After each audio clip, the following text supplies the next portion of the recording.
Hey yo le peuple, c'est Geeky. Rien n'a changé, j'ai toujours une coiffure de merde et une voix de gamin, et aujourd'hui je m'attaque à une des plus belles bouses scénaristiques que je connaisse.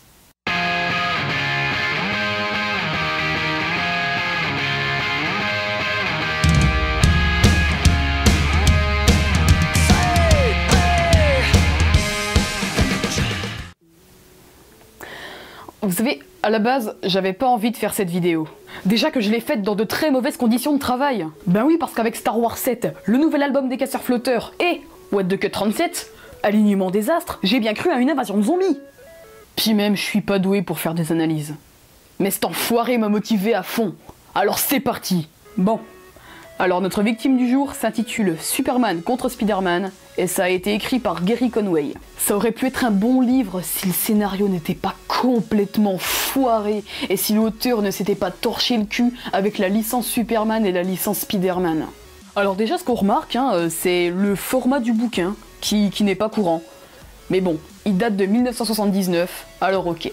Et le premier problème, c'est que dans l'histoire, Superman et Spider-Man vivent dans le même univers et c'est totalement normal. Non. Non, bah non, bah non.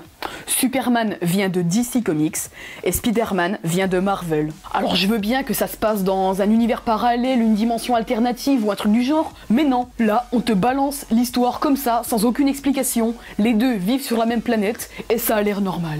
Alors, l'histoire s'ouvre sur Superman qui affronte Lex Luthor à l'intérieur d'un robot très visionnaire, on dirait un jouet en plastique, et depuis quand tu arraches le toit d'un immeuble aussi proprement sans déchirer la moitié du bâtiment? C'est pas un immeuble ça, c'est un Tupperware géant. Et puis arrêtez de faire parler les personnages tout seuls. Faites des pensées, pas des paroles, ce sera moins bizarre. Allez, on avance un peu et on voit Superman qui va dans la mer pour réaffronter Luthor qui construit décidément bien vite ses robots, et puis il le bat et puis voilà. Ensuite, on retrouve Spider-Man qui essaye d'arrêter un hold-up. Alors il frappe les voleurs et il se rend compte que ce cambriolage est dirigé par le maléfique Docteur Pieuvre? Quoi?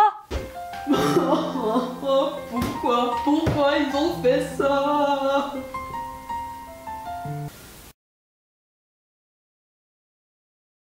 Ce livre a autant de respect pour les comics que Marc Dutroux a de respect pour les gosses! Mais qui a eu l'idée pourrie à chier de traduire le nom du Docteur Octopus pour en faire le Docteur Pieuvre? Je sais que ça veut dire la même chose, mais quand même, il y en a un qui sonne mieux. Putain, j'ai vraiment l'impression d'être lecteur du grenier, là. Bref, Spider-Man se bat, il se bat encore, il arrive à battre Pieuvre, et on retrouve ce dernier en prison au moment où Luthor est lui aussi sur le point d'être incarcéré. Et il s'évade. Et puis merde, les tentacules du docteur sont censés faire 8 mètres de long maximum, là elles en font 30. On retrouve ensuite Peter Parker et Clark Kent au congrès mondial de la presse, il se passe 2-3 trucs pas intéressants, et là Lex Luthor déguisé en Superman arrive et il fait disparaître Lois Lane et Mary-Jane. Alors si Lex Luthor a si facile de copier les pouvoirs de Superman, pourquoi est-ce qu'il n'utilise pas ça contre lui? Et les incohérences continuent, car Lex tire sur Spider-Man avec un pistolet générateur de rayons solaires rouges, je l'ai pas inventé, ce qui fait baisser les pouvoirs de Superman lorsque celui-ci se fait frapper par Spider-Man.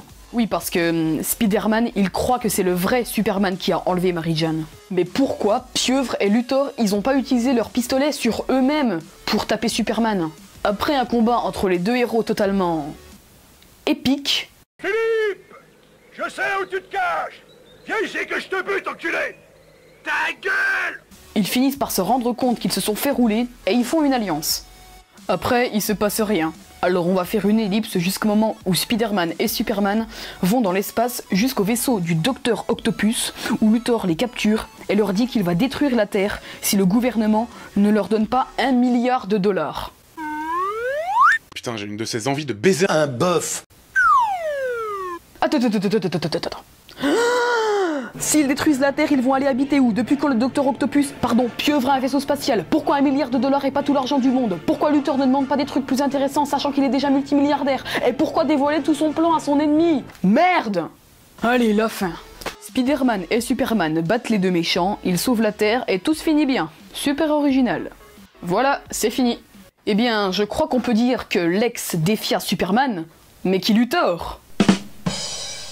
Oh putain, ferme ta gueule.